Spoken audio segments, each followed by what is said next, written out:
There we go. Okay. All right. Is everybody else set now? I think so. You want, Okay. Mayor, do you want to just do a quick roll call just for the record to make sure we have everyone? Sure. Let's see. I'll go. You're here. I see Pat Dorner. Here. Here. Nick Burlingame. Present. Eileen Konechny. Present. And Ted Warner. Yes, I'm here. Very good. Thank you so much. Okay, we're all here then. Let's salute the flag. Let's say our pledge allegiance to the flag that Eileen is holding for all of us. I pledge allegiance to the flag of the United States of America, and to the republic for which it stands, one nation, under God, indivisible, with liberty and justice for all. Now we'll have a moment of silence. And we'll be thinking of Anthony and his crisis that he's going through right now. So, okay, thank you so much. All right, we'll start the meeting with my announcements. Thank you for the flag, sir. Thank you, Gary. I need to tie up a couple loose ends. I want people to know that, yeah, Cheryl and I did accomplish a lot last year, but we did it for the betterment of the village. We didn't do it to embarrass anybody. And I'm sorry that it caused people to want to not give her that clerk position. That kind of was counterproductive. She did receive 1,900 votes, so the election really should not have been an issue. But it is what it is, and we will trudge on without her. The glass company facility was a legitimate project, but upon hearing the results of the local election and knowing about the anti-recycling agenda, the company withdrew from Endicott discussions, but I do believe they're going to Binghamton, so we should still be able to work with them. It's not a big problem. The battery recycling company has not bothered to apply for their new air permit in the last 6 months, even though the health department told me that it's a simple process to manage the PFAS and receive a new permit and commence their business legally. The harassment they received appears to make Endicott unappealing. So everybody's been kind of chasing a dead horse for the last 6 months. But the bigger problem is this.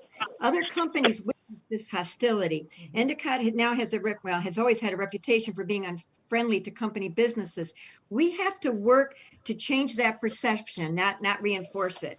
And deleting all the recycling and manufacturing is sending a noticeably clear message that Endicott is not interested in manufacturing businesses, but nothing's happened in the last 15 years until the clean energy took an interest in us. So we really need to reevaluate our business with the clean energy. Now, for people to move into a neighborhood and then demand that the neighborhood change to meet their new standards really isn't fair. Disagreements are important for checks and balances. Disagreements are very, very important.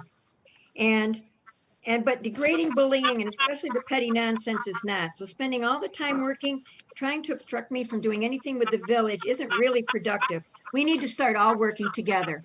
We have a lot of high school students observing our meetings as part of their participation in government classes. I've strived to make our meetings more professional. I must now insist on rules of decorum. There's no more name calling, no personal attacks, no upstaging, and no pettiness. Our village board meetings are turning into town hall meetings. While other municipalities focus on business, we're kind of just focusing on comments, and I'm included in that. So I am going to try to stop from that, and I'm going to ask everyone else to also. So now let's go on to our real business. I'm happy to report that the volunteers from Endicott Proud have offered to help me with my advisory committees. I've been with Endicott Proud for many years, and I'm so glad to go back to them. It's kind of nice. We have a lot of people in business that are willing to help us for free, and we need to capitalize on that. I talked to Cornell Extension. They know of grants I can apply to get trees and bushes for Washington Avenue and start placing trees all around Endicott. Binghamton does this every year, and they're going to help us find trees that won't harm our infrastructure. We are working on the unfinished projects. The first one is reimbursement for our EMTs and fire calls outside the village. NICOM is helping us with this. With over 4,000 med calls alone, this can mean as much as bringing us in $300,000. This will be paid by insurance and will not interrupt any other municipality. Then we're going to concentrate on applying for the Clean Energy Cost Savings Grant. This will bring us in another $250,000 to use towards anything we want in the village, like fixing our heat or buying new windows, whatever. We won't have to pay for it. I talked to Jason Garner this afternoon, and he asked if there's anything we need for this impending snowstorm that we're going to get. He was picking on Mike Ponticello, saying, you promised us only 15 inches last time when we got 40. So he said we're still a little concerned. So I contacted Chief Gary as our coordinator, and I contacted Brett. And as soon as they find out anything they need, they're going to let Jason Garner know. But I'm just so glad that we have such a fantastic working relationship with him in the county. But the best part is ice hockey is back. And I can't tell you how exciting that is for me, being a grandmother of an ice hockey person. So in conclusion, I did want to work with everybody on the unfinished but it seemed like that wasn't really too well received. So I'm really excited that the trustees do have commissions now, and I wish them a lot of luck in that. And we need to concentrate on heading in the same direction for the village. That way everyone can benefit. So thank you so much for your time. And now we will go on to trustee comments. So let's see, Trustee Konechny, do you have anything you want to say? Yeah, we do have the West Endicott Porch Fest collaboration coming up. That's going to be held in May. I've met with the businesses in West Endicott to try to get something going on in there.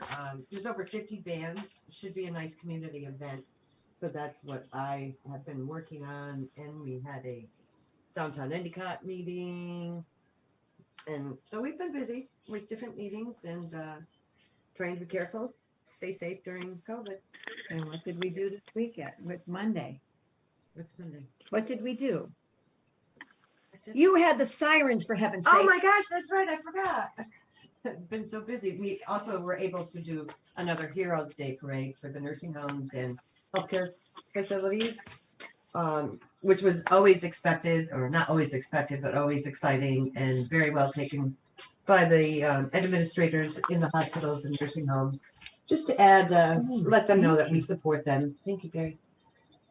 Thank you. I like just cheese. Thank you. It was a 2.5-hour parade, which kind of was tough on the bladder, but we got it. But it was exciting. Yeah, it was fun. Okay, I'm going by this. Gosh, Linda, that was a week ago. I know, that's a whole week ago. news. Let's see. Ted, would you like to give us your comments now? I'm going by the list up on the top here. So I don't let anyone. Yes, can you hear me okay? Yes, sir, we can. Okay, yeah. Before I do my comments, I wanted to object to your calling the people of Endicott harassing Sun Geo. These people spent a year fighting an issue that was thrown down their throats. And they were not harassing anybody. They were fighting for the betterment of the village and the safety and the health of our homeowners and our children and our families that live within 30 feet of that factory. The second thing I wanted to say was, as far as the board meetings go, running them more professionally, Nick and Pat and I passed meeting rules. And one of the most important meeting rules that I brought up a couple times already, just in the first month, is that board members should not interrupt other board members when they're talking. So I think that will go a long way to having our board meetings run smoothly. So then my comments are this. I just have one topic, really. I brought it up at the last meeting. That has to do with the boards, the committees, and the commissions of Endicott. And one thing we found out recently, that for the last decades, literally decades, nothing has been running according to rules or laws as far as these boards, commissions, and committees in Endicott. And you might want to, the people that are on there, I see there's quite a few people on tonight. You might want to grab a piece of paper and a pen. I'm going to give some information out, and if you are interested, you jot these things down. You will then know more about Endicott, how Endicott runs, than anybody's known in the last 50 years. A lot of the ways the village runs is by committees and commissions and boards. Thank you. Beginning January 1, we've made huge progress on getting these revamped, getting them legal, getting them running by the law. for years and years and years, the mayor has always appointed people to committees. And that really wasn't how they were supposed to do that. In December, before this administration started, with Pat and Nick and myself, there was 36 committees in Endicott. About 10 or 15 of them hardly ever met. So those were defunct and those have been eliminated. Out of the 36, there's 10 that I call the Big 10 committees. These are set up by law, and they have Endicott laws that dictate how they should operate. They dictate who appoints the members to the committees, how long the members are on the committees, who appoints the chair to the committee. And so these are all run by law, Endicott law. And the 10 are these: the planning board, the zoning board, the water board, the light, the wastewater, which is the sewer plant, the library, the airport, and then there's a Veterans Memorial Committee for the Veterans Park there. They pick their own members and they pretty much run their own board. And then the last one is called Youth, I think Youth Recreation. It hasn't been used for decades. So it's on the books, but it's never used. So out of the 36 in December, those are the Big 10. That leaves us with 26. Out of those 36 to start with, there's 160 different people on all these committees. There was.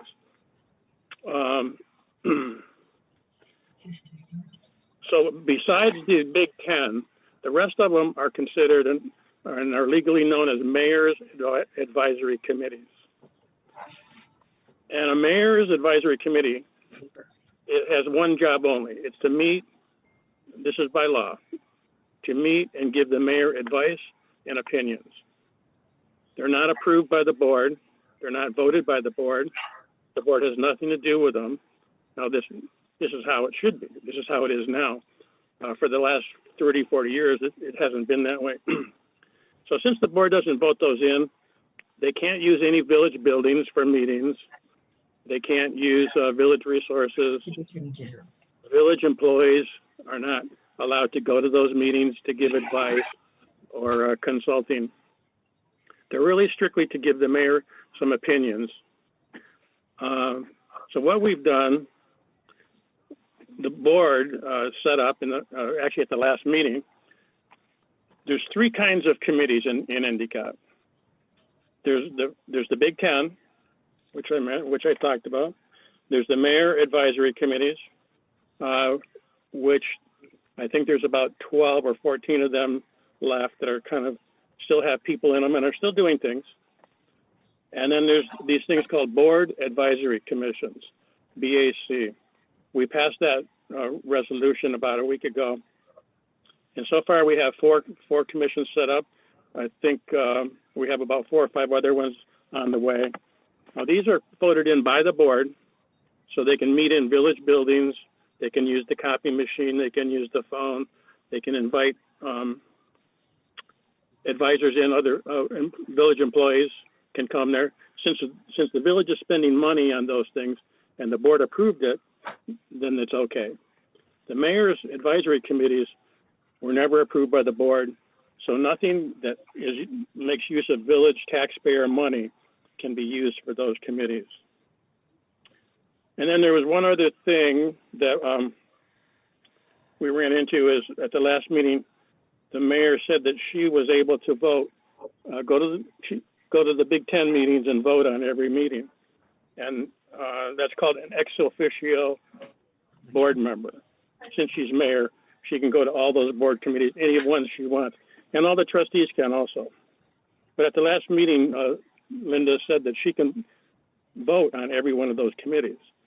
And I objected to that. And I said, that's probably not true. I've never heard of that. So Bob McCurdick, Mr. McCurdick, the lawyer, checked that out. And she is only an ex officio member. The mayor, whoever the mayor might be at any time, is an ex officio member only of the Light Committee or the Light Commission and the Water Commission. And the mayor can vote at both of those committees. The other 8 there's no such thing as ex officio member to those committees. So the summary is the village now has a set of committees and commissions and boards. They're legal, they're run by rules, they're run by laws. Some of these committees are only allowed by law to have 5 people. Some of them had 7 and 8 people. It was just a total chaos. And so now we have them all sorted out, and also the ex officio issue is all sorted out and legal. So that is my that's my comment. Oh, okay. All right. Next is Patrick Dorner, please. Okay, I wasn't going to say anything, but I have to talk right now. I cannot let the mayor's opening comments go without rebuttal.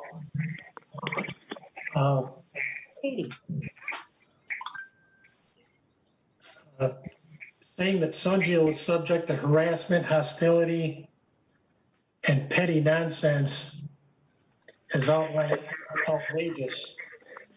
The harassment that has been put forth has gone the other way to the voters in the village of Endicott. They've been the ones subject to sleepless nights, lies, and deception from Sunjil and the previous board last year.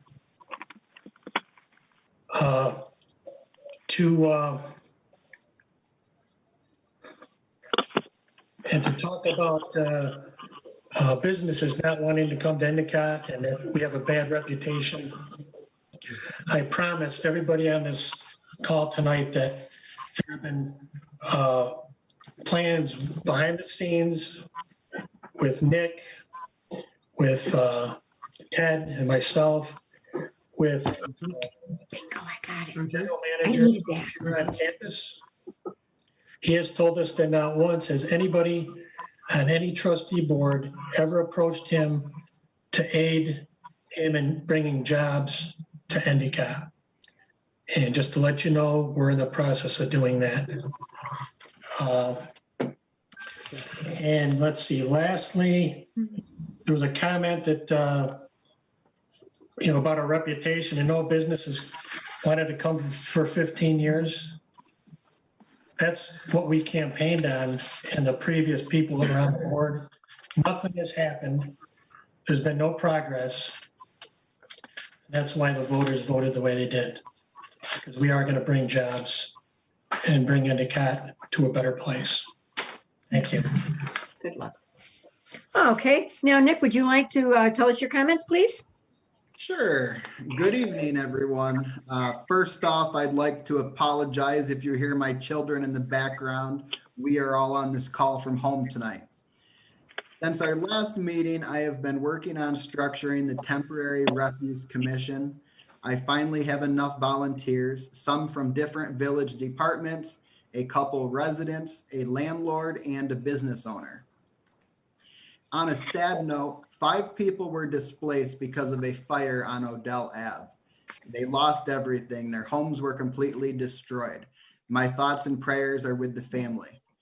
There is a GoFundMe page online. I posted it to my site. If you can contribute, please do. No amount is too small for a family in need. This is a terrible time of year to be displaced. I would also like to thank the planning board for their report from the January 21st meeting. They took a lot of time coming to their conclusions. I would just like to comment on each of their bullets. On section A, they recommended that we further clarify the term manufacturing and recycling. I have mixed feelings on that because I believe the law should be vague and not too specific. Section B, the proposed zoning ordinance text amendment is not in conformance with the adopted plans and policies of the municipality because the definitions of recycling needs further clarification. I personally feel that the definition of recycling is defined well enough. I believe that this local law is in conformance with the municipal adopted plans. I agree in the future, we could create further legislation to define recycling if needed. And on section 3, they answered that they could not answer yes or no because removing recycling facilities from the industrial district is too broad because it does not take into account the fiscal or collaborative impacts of the village, but leaving recycling facilities as an allowed use does not take into account the environmental impacts of recycling on the village. I agree that this new law does not totally think about Endicott in the long term, but the current law does not have adequate protections in place. This new law is not a permanent solution. Recycling is critical for a sustainable future and has the potential for positive economic growth. Rescinding the old law and replacing it with the new law will buy us much needed time to form a committee with concerned citizens, business leaders, scientists, and educators to decide what forms of recycling should be allowed in a residential village setting. Our top priority must be the health and safety of our residents. Our current law has drew criticism from around the world, and we need to replace it. I would like the record to reflect the following documentation be entered into the legislative record for local law 01-2021 prohibiting recycling facilities in the industrial zones. The following are a list of letters to the editor from the Press and Sun Bulletin. 2920, Olwyn Searles. Battery recycling plant would be dangerous. 5220, Carol Layton. Don't change zoning law for battery plant. 5320, Paul Connett. A dangerous site for battery plant. 51020, John Vasilchik. We've seen enough contamination. 52420, Mike Me. Burden of proof is on recycling plant. 53120, John Respentini. A lot we don't know about battery process. 53120, Paul Connett. The battery recycling plant is dangerous, not green. 6720, Hal Fishbeck. A recycling plant near population is a bad idea. 6720, John Vasilchik. People should vote on Endicott plant. 62820, Olwyn Searles. Endicott battery plant affects everyone. 71220, Kathy Nichols. Same recycled answers from battery plant. 91320, Ellen Taberry. Has Endicott learned from its past? 92720, Olwyn Searles. Some questions for the mayor on Endicott proposal. 92720, Paul and Ellen Connett. Thanks to Lepardo for Endicott request. 10420, John Respentini. Rebuting the Endicott mayor and the DEC. 101120, Robert Taberry. Look who's against the battery plant. 102520, George Fiedler. Endicott should learn from past. 102520, Amanda Smith. Endicott mom against battery site. 102520, Mark Ponzi. Fear mongering by Endicott mayor. 11120, Patrick Dorner. Trustees should work for residents. 11120, Nicholas Burlingame. Making Endicott a business-friendly village. 11120, Ellen Connett. Mayor makes incorrect statements. 11120, Paul Connett. Responses about battery plant. 112220, Terry Farrell. Past pollution shows how vulnerable Endicott is. 122020, Carol Layton. Battery opponents do want industry for Endicott. I'd also like the following correspondences entered into the record. Letter to Mayor Jackson and village trustees from the UE School District on 5/6/20. Letter to Mayor Jackson and village board members from Bramer Law, 5/13/20. Letter to Mayor Jackson from New York State Senator Fred Akshar, 5/15/20. Letter to Mayor Jackson from Congressman Anthony Brindisi, 5/18/20. Letter to Basil Segos, DEC and Empire State Development, signed by 154 organizations on 5/28/20. Letter to the New York State DEC Commissioner Basil Segos from the Broome County Legislature members, not all of them, but some of them, on 8/24/20. Email to Mayor Jackson from John Ruspentini on 9/17/20. Letter to Elizabeth Tracy, New York State DEC from John Ruspentini, 9/17/20. And a letter to the New York State DEC Commissioner Basil Segos from the Honorable Donna Lepardo on 9/21/20. And also the Town of Union meeting minutes from 8/5/20 and 9/2/20. And the Village of Endicott Planning Board report from 4/16/20.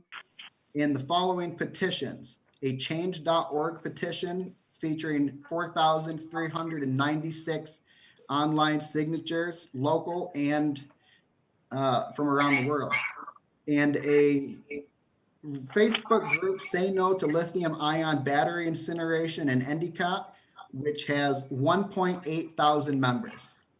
Thank you. Okay, thank you, Nick. Now, we don't have anything for Anthony to say because Anthony's not here. Bob, do you have anything you'd like to bring up? Just real quick, you'll see that there's a motion regarding training session that I did for the planning board this month. I'd also like to perform one for the zoning board in the next couple of months. These are required trainings each Good year. idea. So I just wanted to let you know that. If anyone has any questions on that, you can contact me offline. And the other thing is a few things have come to my attention on the lockdown law that I'm going to be looking at. So I expect to have something to you by the next meeting or the next work session, I guess, with some proposed edits or amendments to that. I don't have that finalized yet, but that's something I'm working on. That's all I have, Mayor. Okay, will you be coming to the SEPTED with that also?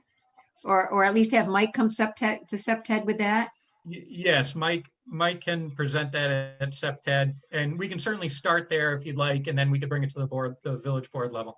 Yeah, that way we can get it all ironed out before we bother making any resolutions. I would like that. Thank you. Yep, no problem. Okay, thank you. Yeah, Linda, I had a question for Bob. Yep, go ahead, Ted. Actually, for first one, I had two questions. One for Nick. Nick, I missed the beginning of your list there. What was that list of? This was a table of contents, a whole bunch of items that I would like entered into the legislative record for the local law 01-2021. And those were people and things that what? Those are letters and items from concerned citizens in the Endicott, Broome County area. Okay. And then the question I had, Bob, was when Nick says that he wants those put in the record, what actually physically does that mean? I mean, how can so that we can follow and see if it really got in the record? Yeah, it's part of the information documentation that the board is going to consider in deciding whether or not to approve the law tonight. So he wants these documents to be part of the record that the board's going to be considering when it's deciding whether to vote to admit or to approve or not approve the law. But say somebody comes in 2 or 3 weeks and wants to see what he entered into the record. Where do you find that in the record? Oh, well, those are all public documents. So, it would just be a FOIL request, and we could certainly respond and provide that through a FOIL. But shouldn't they be attached somehow or included with the minutes or something? Yeah, we certainly could do that. I'll be assembling all the record documents. We could have them attached to the minutes if that's what you want to do. Seems like they should, because I don't know where anybody's ever going to find them afterwards easily, Oh my God. Okay.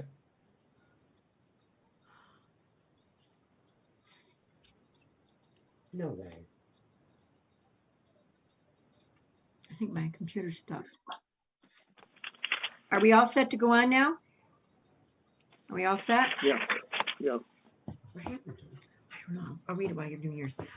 Okay, now we can go on to the public hearing. I'm going to ask Eileen to read a letter from Larry Coppola, and then I will turn the whole meeting over to Bob if that's agreeable. Okay, Eileen, the floor is yours. Okay, this is a letter that I received from Larry Coppola. Disclaimer, my name is Larry Coppola. I am a member of various boards in the village, including planning board. This statement is in no way represents or reflects the board or individuals other than myself. I feel that we should set aside both local laws regarding recycling and redefine 5 terms in the code. They are as follows, with brief and unlawyer-like definitions that will require additions work. Number 1, manufacturing. An industrial process assembling raw materials and manufactured parts to create a new product, assemble, and create. 2, industrial recycling. An industrial process to disassemble a manufactured product into parts and raw materials, disassemble. Number 3, recycling. Collecting, separating, packing waste products for sale or disposal. Number 4, repurposing, collecting items and cleaning, altering, or embellishing for resale as a product resembles the original. Number 5, junkyard, collection of used items with no clear, direct, or timely plan or way to reuse. Let me emphasize that these are templates and a clarification of the term industrial is likely necessary. However, I urge clarification in all definition, more words, and more interpretations. Amend table 22-2 in the zoning law, which indicates whether an activity is permitted or requires a special permit. Pay particular attention to special permits, Article 66, which requires much more local interactions and input. 3 requests to all involved.